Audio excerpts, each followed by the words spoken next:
Let's go. Hi, good evening. This is Kiran Rai here for Radio Fazan 97.1 FM on our brand new show, The Political Times with Kiran Rai. We have MP Pauline Latham, Mid Derbyshire. We're going to be discussing about government issues, tackling situations. So on the other line, I have Pauline. Pauline, good evening. How are you? Good evening. I'm fine, thank you. Thank you so much for coming on to our Radio Fazar. We really appreciate your time and coming on today to discuss about the recent issues. My first question to you, Pauline, I want to get straight into the interview. What are you doing in your constituency at the moment? I mean, we discussed about the floods recently. I know the floods are a real issue at the moment in the entire UK, but what are you doing right now that you are currently tackling the situation? Well, I've had a meeting today and I've got one tomorrow and one the following day in different communities where they have been devastated by the floods. And what I've done is I've brought together all the organisations that I hope should have tackled it. And maybe they did, maybe they didn't.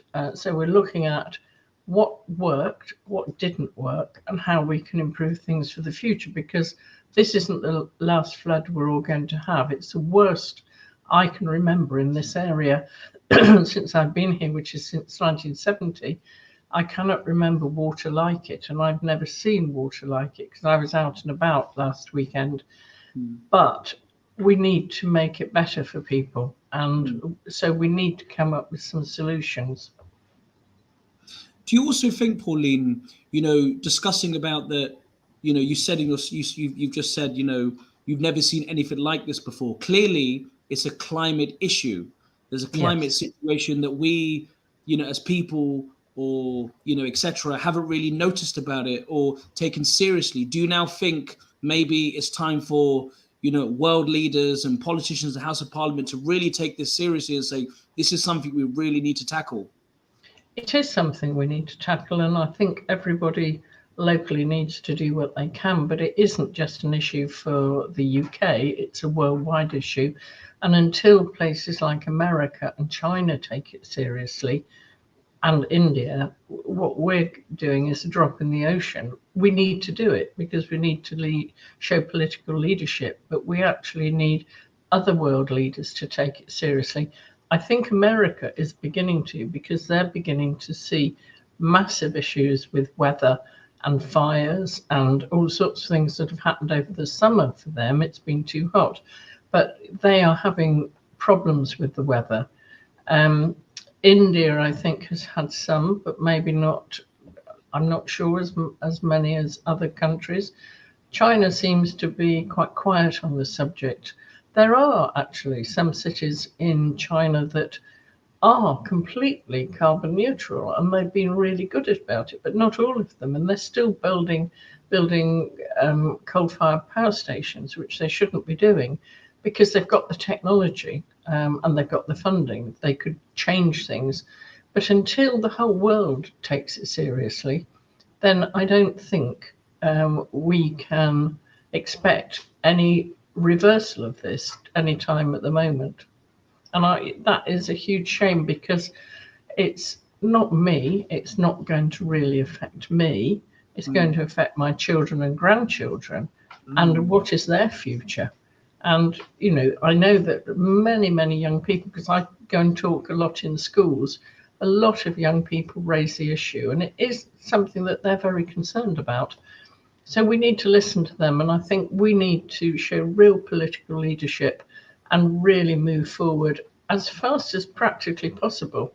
And I know we've had discussions recently about net zero and about electricity, but until the grid can provide enough electricity for enough electric cars, as an example, and electric cars, people who have their own generation of power, like solar panels, photovoltaic cells, all those sorts of things, until they can feed it into the grid easily and get some recompense for it, it's not going to happen, because we cannot provide the electricity that's required yet, not just purely on renewables. We could do more with small modular reactors, and I'm a great champion for Rolls-Royce and their nuclear industry in my constituency, because that is one of the solutions, and we need to look at every single solution possible. But it's not just us, it's a world problem. And clearly, as you said, as you said before, we are now. It's important that world leaders from around the world, in order to take this seriously. Where do you see the world in the next 40 years? As you say, you don't want it may not affect you, but it will affect your children and children. So where do you see, if we don't take this seriously, where do you see our world is going to be happening in the next 40 years?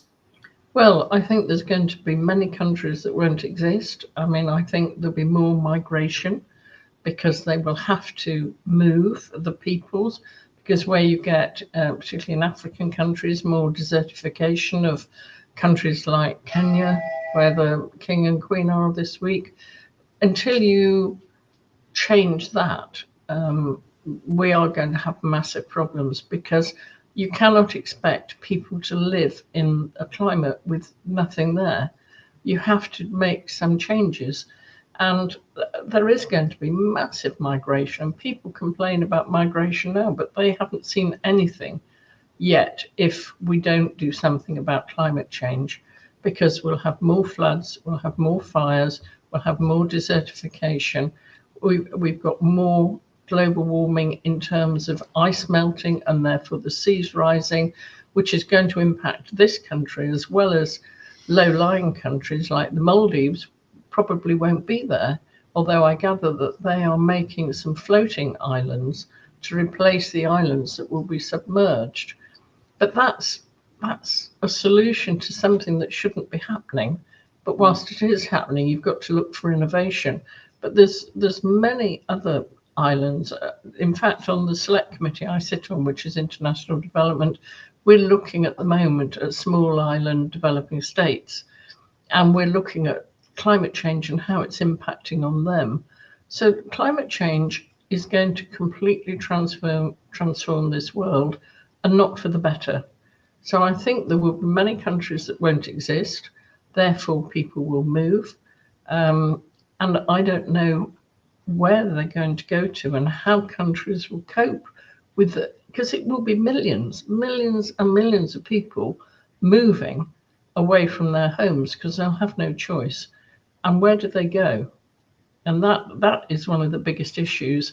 And, I do want my children and grandchildren to have a good life. I mean, I've had a really amazing life. I've been a very fortunate generation because, post-war and life has generally been good for our generation. The baby boomers, which people talk about. But I want it to be as good for my grandchildren as it has been for me and their children. I want a world to exist that's recognisable for them to be able to go out there. I mean, if you look at Africa particularly, look at the animals that will be extinct because of the change in the weather. Look at the polar regions where there's polar bears and there'll be penguins. There's all sorts of animals that will not exist if we continue down this route of global warming. And it's really coming to roost now. And I think that the world has to get real and has to change its views. It's all right us saying, or people saying, that we caused it. Yes, we probably did, with the industries that we grew over the Industrial Revolution. We did, but we can't change it back on our own. And we have to use our new technologies to assist those developing countries so that they have a good life without, they need to, if you like, leapfrog from the Industrial Revolution to now and use the new technologies which are available to them. We can't have them without electricity. We can't have them going out and collecting wood every day for their fires, because that's also contributing to global warming, albeit in a much smaller way than some of the industries that we've had. But it is still impacting it, and we need to do as much as we can to mitigate against it, to take the temperature back down again. Talking about climate, I also want to touch on energy prices. Energy prices are soaring. People, they say the same thing. People can't afford to heat their homes. People can't afford to, go to the supermarket, etc. To buy food. They have to use food banks, even though the food banks are very shortage of food, etc. What do you hope what are you trying to do in your constituency in order to change your borough?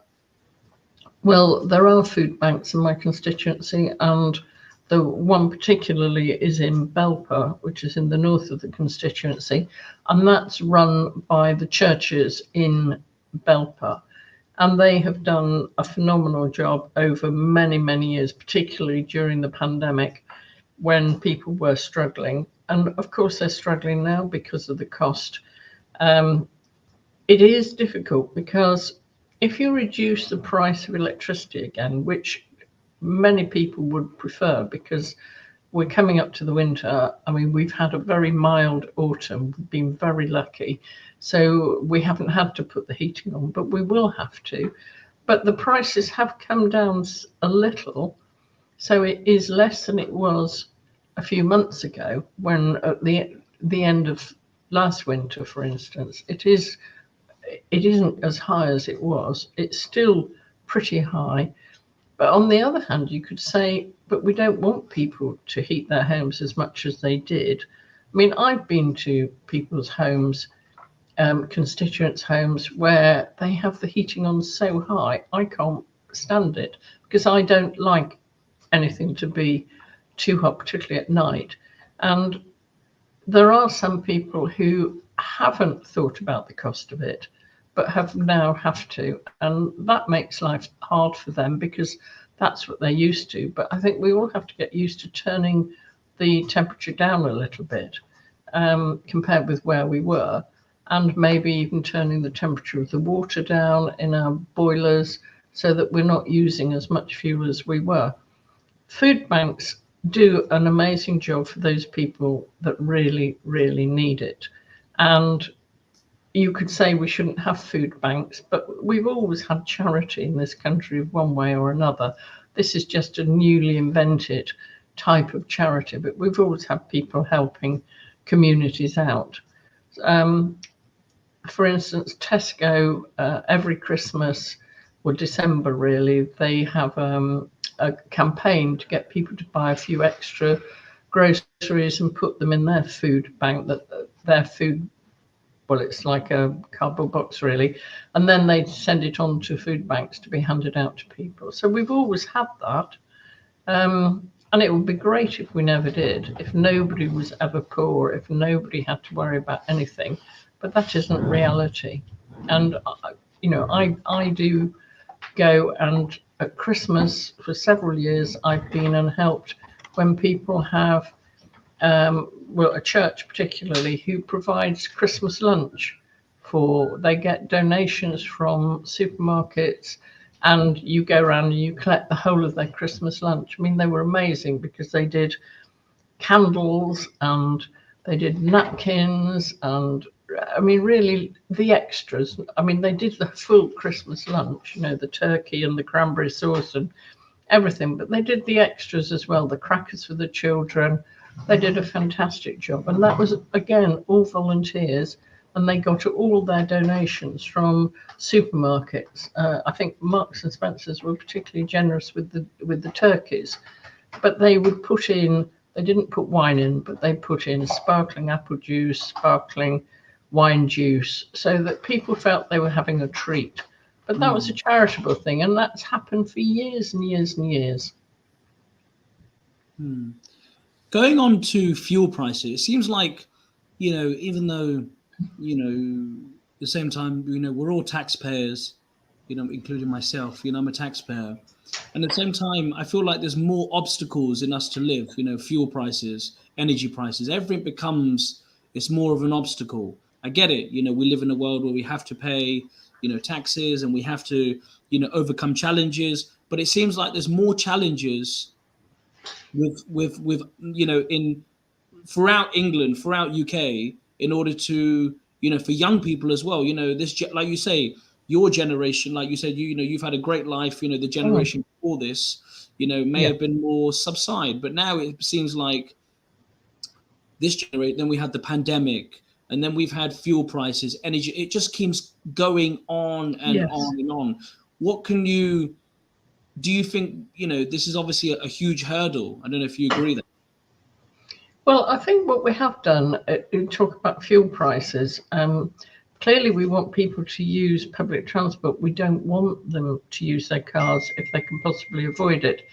If we've put in place the £2 bus fare, which has been a huge help, and that's continuing, I think that's a very important step.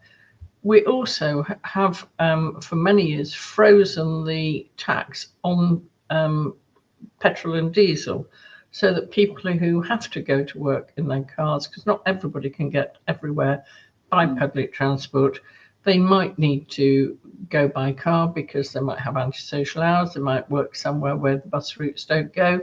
I think there is a lot that the government has done over the years, but of course, what I think we should be doing is looking at the tax system and simplifying it, because I think there's too many complicated tax schemes. And it needs, I don't think many people really understand the tax situation. They just pay it because that's what you do. You've no choice, you have to pay it. But I think people would prefer to know, for instance, NI, we all thought was to go to the NHS. It's never gone to the NHS, it's just gone into the overall pot. And there is an issue, a really funny issue with NI. When I got my retirement pension, because I'm over retirement age, I got it in the days when it was 60. So I got my retirement pension, but I've carried on working because I've been in Parliament. I'm still earning a salary. But at 60, I stopped paying NI. Now I'm still earning money, and I think that the Chancellor really ought to be making, if somebody continues to earn, I mean, not those on basic incomes because they don't pay tax anyway, but somebody like me who's still working, we should be paying NI. But we don't. So he's missing out on a huge pot. And yet young people with a couple of kids or whatever, they're paying NI, they're probably paying a mortgage, they're paying everything out all the time. But I'm getting away with it. Again, the fortunate generation. So whilst I'm working, I think I should have been paying NI because I wouldn't have noticed. Suddenly getting extra money in my pay packet. I know you notice it when it's taken away. If they were to take it away from me now, I would notice the difference. But if you've always paid it and you continue to pay it, why shouldn't we be paying NI? Whereas younger people with huge expenses, I mean, when you've got young children, it's the most incredibly expensive time of your life. Everything costs money. They're growing all the time. You have to buy new shoes, which you can't avoid buying new shoes, new school uniform, new clothes, holidays, everything that you want to do to have a reasonable life. They have to pay for everything, and yet they're still paying NI, and I'm not. And it seems to me that that's a real anomaly. And I think sometime some government, and I do think any government should really look at this and go through the taxes and look for the anomalies, because that is one that if I'd continued to pay NI, I wouldn't have noticed it. And why are we doing that? It's crazy. Moving on to the Prime Minister, Rishi Sunak. Now, everyone has every person has their own opinion. Some people think, that Prime Minister was great. Some people think that Prime Minister wasn't as effective as other Prime Ministers, etc. Do you think Rishi Sunak, in your opinion, is living up to the standard that what we need as the British people? Do you think he's living up to what we expect? Well, I think I don't know why anybody wants to be Prime Minister, to be honest. I think it's the hardest job in the world. You've got 24-hour media. There is no escape. You don't get any downtime because you never know when the next crisis is going to happen. So I think it's a very, very difficult job. Whoever does it, doesn't matter who it is, it's a tough job. I think what he was handed a very difficult situation. He's got the war in Ukraine. We were post-COVID.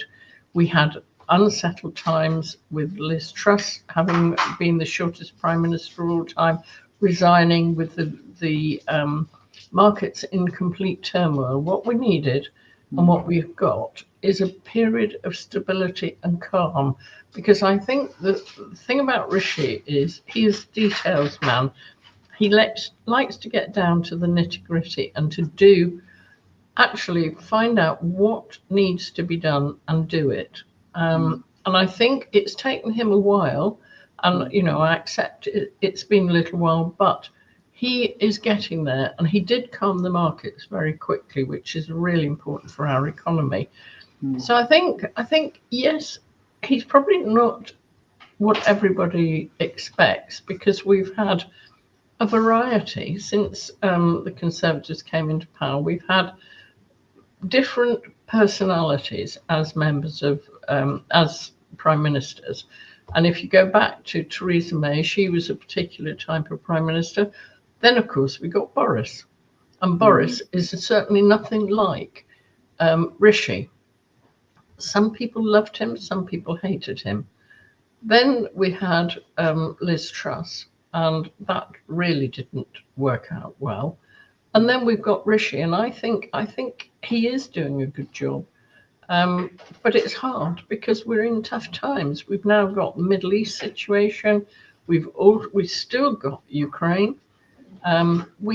He's got a tough job to try and deal with the international situations as best he can, while dealing with the immediate things that are happening in this country. And we've got an autumn statement coming up. We've got the King's speech a week on Tuesday.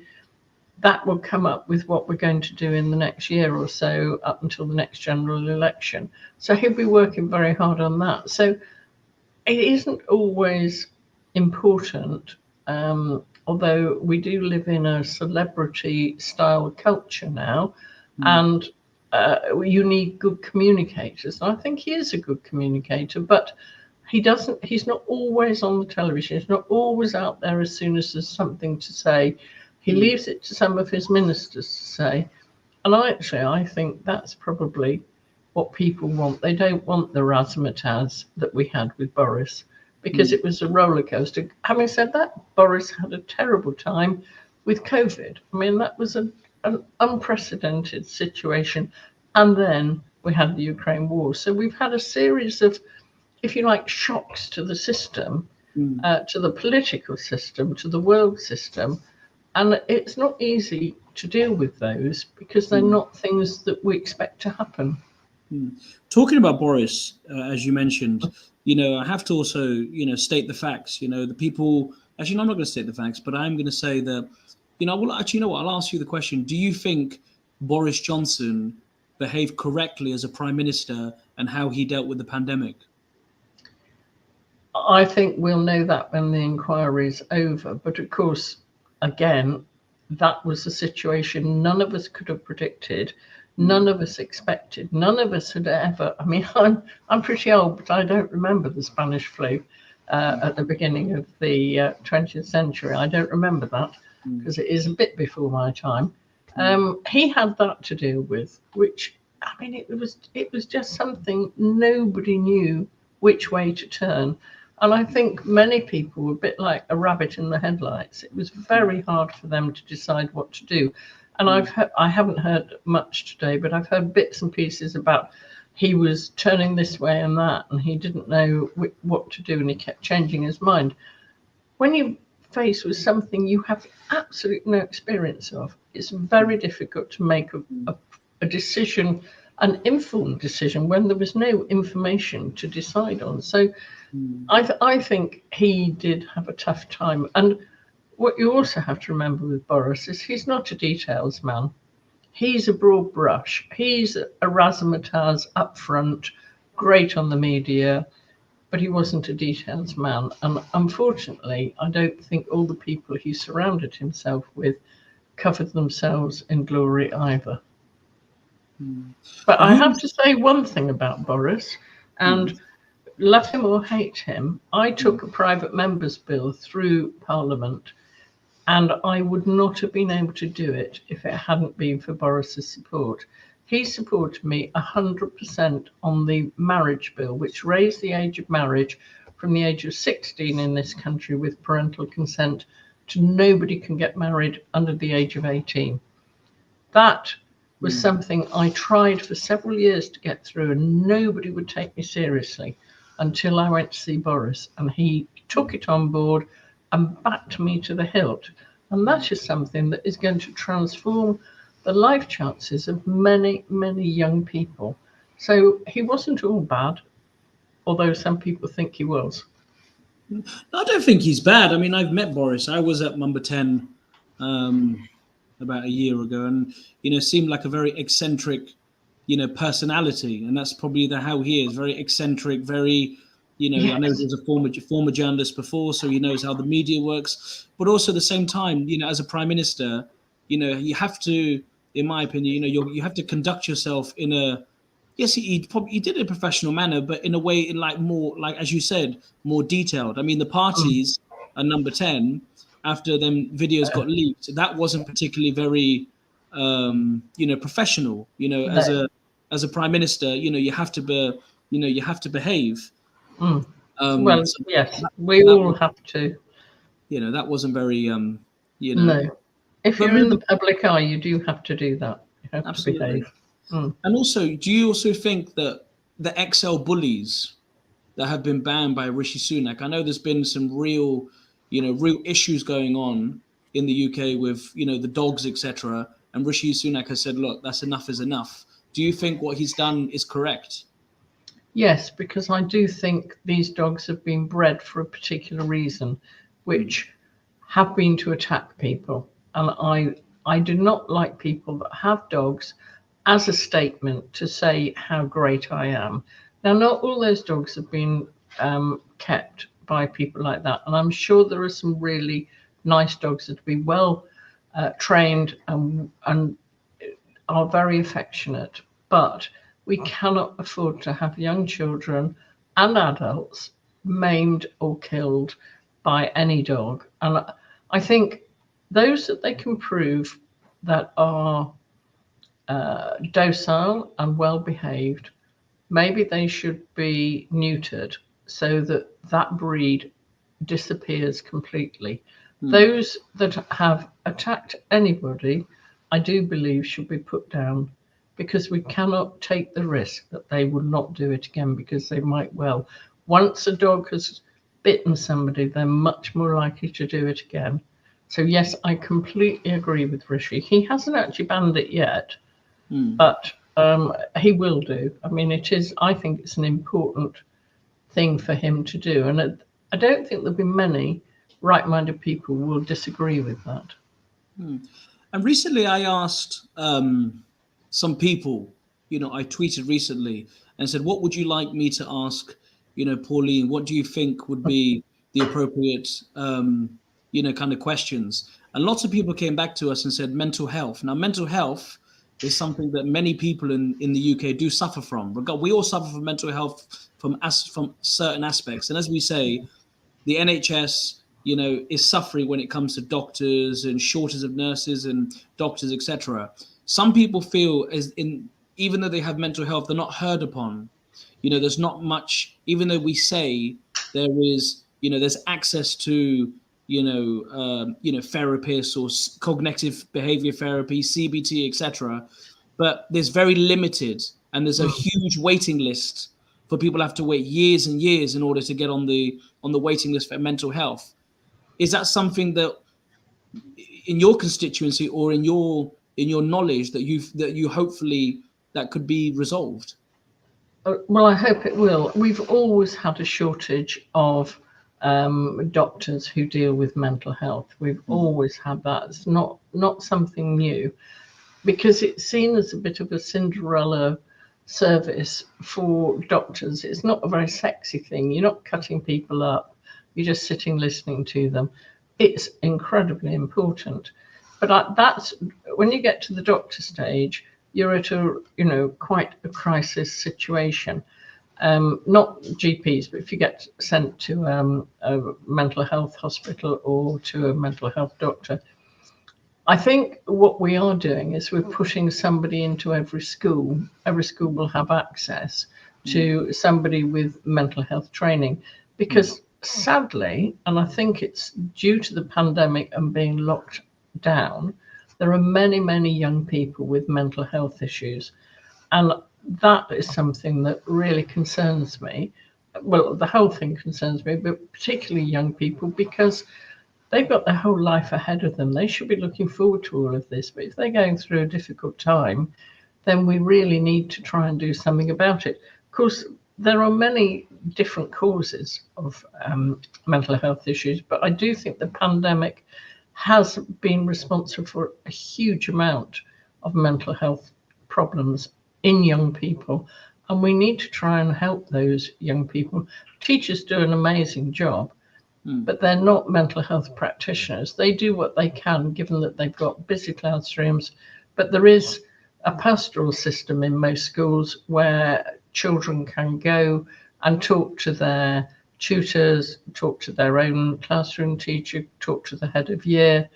There are people in schools already, but we are putting more mental health practitioners into schools, so there's more expertise there, because anything to relieve the issues that young people have with mental health has got to be a step in the right direction. Knife crime in East Midlands, knife crime in Leicester, Derby, Nottingham, the whole of UK. Knife crime is a situation that I believe that we haven't particularly tackled as much as we think we should have. Do you agree? And also, how do you think we should tackle the situation? Knife crime is just out of control, and I don't know how we can tackle it except to talk to young people and show them how bad it is. But I've heard, and it's quite frightening, that some schools have to take knives away from primary school children. Why would a primary school child take a knife into school? I mean, it's something beyond most people's comprehension. Why do they feel they can't go out without a knife? And we do have to tackle it, but I honestly can't offer you any solution. It has to be more trust in the police, because the police have to be able to search people who they suspect has a knife. It has to be a societal change too, because we have to have parents explaining to their young people in their families, it is not acceptable to go out. Doesn't matter where you're going or what you're doing, you do not need a knife with you. I mean, we're lucky in this country. We don't have guns. I mean, we have illegal guns, but people don't generally, not like America where it's a thing to do. We've got to try and backtrack, and it's really hard to backtrack to stop young people feeling that they've got to take a knife out with them, because all it does is make them more vulnerable, because if they've got a knife, more people are going to attack them, and therefore they're going to be injured or killed. And it's something that has happened over the last, 15 years maybe. It's become worse. I don't know if you've ever seen the Knife Angel, which is a sculpture that goes around the country. That's incredibly powerful to show people how many knives are confiscated. And if there's an amnesty in any city, it is terrifying how many knives are handed in. But you can't stop people having knives in their kitchens. So any young person has access to a knife, so they can go out with one. And I seriously think we have to rethink completely what we're doing about knife crime. And that is something that the Home Office should be doing, to be able to work with the police and with young people, with teachers, but also with people running youth clubs where they still exist, and running youth organisations to talk to people about it being wrong to take them out. But also, I do believe we need more youth organisations and Cub Scouts, Brownies, Guides, whatever, because they take people off the streets. They give them a reason to do things, to go. Sports clubs as well. We need more of those sports clubs to appeal to young people, to go and give them something, if you like, something healthier and more worthwhile to do. And that might help with the few, and it is only going to be the minority. It's not the majority of young people, but the minority of young people who feel it's essential to go out. It should be seen as cool to go to, or whatever the phrase is these days, to go out to the Brownies or the Guides or the Cubs or the Scouts or the youth group, or go and play football or hockey or tennis, whatever. Doesn't really matter what the activity is. Maybe even go to the local drama group.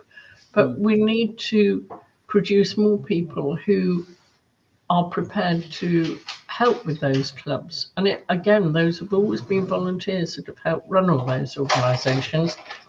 And they are fantastic unsung heroes, because they are there week in, week out, year in, year out, doing things with young people and keeping them off the streets and giving them a better purpose in life. And somehow we need to tackle those people who won't engage with any other organisation, think it's cool to roam the streets with a knife. It's not. You are making yourself so vulnerable by doing it. And we've got to change that. And my last question, Pauline, racism. Do you think racism has been tackled? And also, I know, social media is a very public space for people to express, but at the same time, arguments and, situations start from social media by trolling. So do you think racism has improved? And if not, what can we do about that? Well, social media has an awful lot to answer for in terms of racism, but also sexism. I mean, many women of all colours and creeds are trolled, possibly more than most men. And I think we have to look at how we can regulate that, which is what the online safety bill was partly supposed to do. I do feel that a huge amount has been done to tackle racism, but social media has taken it back a stage. And until social media is controlled, and I'm all for free speech, but not anonymous free speech, and not free speech with a name that nobody knows who you are. You need to identify yourself. You can't go out in the street and shout at somebody without somebody knowing who you are. You shouldn't be able to do that on social media. So I do think social media has taken us back a huge step. It's great for some things, and there's all sorts of ways of communicating now that just weren't there 15, 20 years ago. But we have to all be responsible. And I think that social media blows things out of proportion, and it makes it seem much worse than it is for those people that follow it. I mean, I use social media, but I don't do it. My office do it, because I only do it for political reasons, professional reasons. I don't do it because I want to be on social media, because I really can't be bothered. But so many people do, and they watch it all the time, and they're so aware of what's on there. And I think many people are led astray by what is on social media, and so sometime we have to get to grips with that. And it's not just in this country, because people can do it worldwide. It's been let out of the genie's out of the bottle, and we can't put it back, but we do need to do something to make it safer.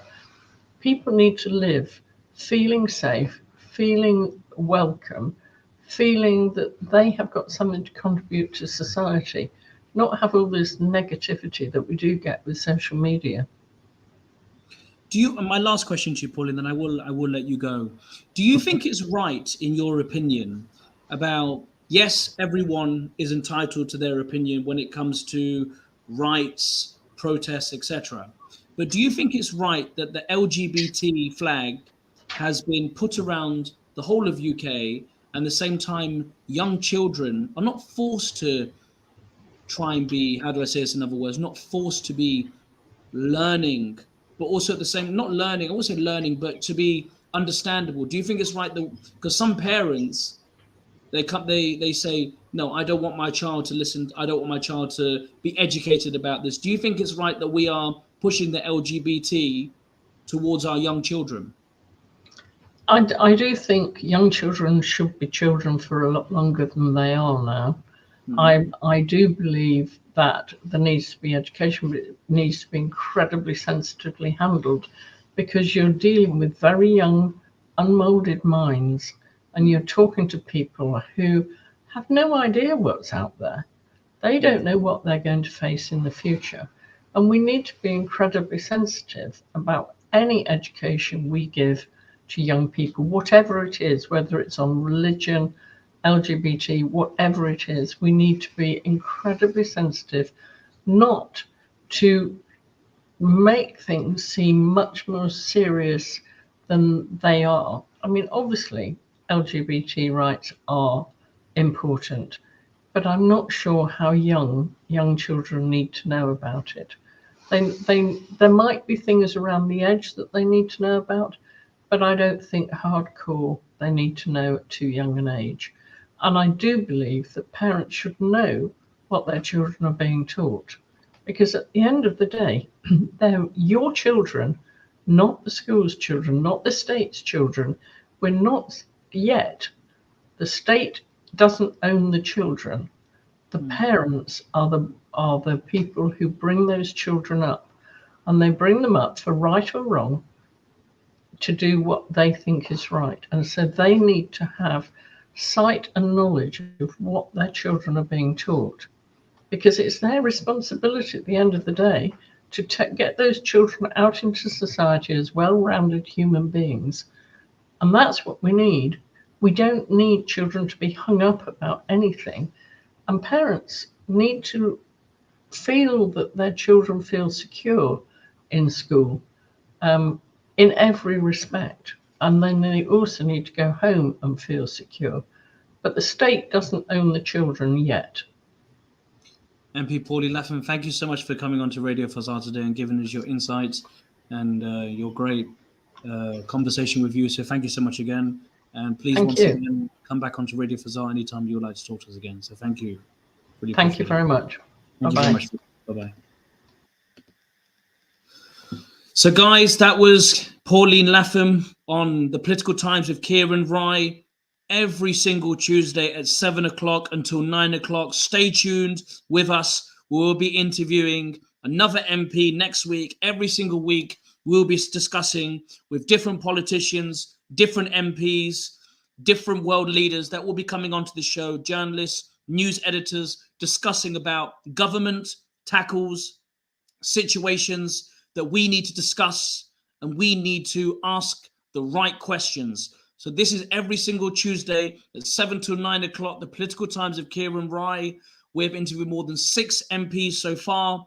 So we will now be working on our next project very, very soon. So please, once again, Radio Fazar 97.1 FM, the Political Times of Kiran Rai, Tuesday at 7 o'clock until 9 o'clock. Stay tuned. See you guys next week and wait for more for the Political Times. Thank you.